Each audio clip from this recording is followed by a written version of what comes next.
Өкүнбөйм өткөн күндөргө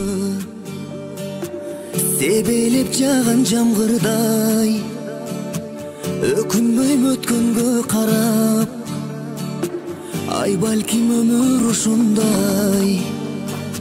Эртеңди ойлоп термелип, негедир издеп эленем, чиркин бул жалган өмүрдө бактылуу күндөр келер деп. Аяттың өмүр ушундай.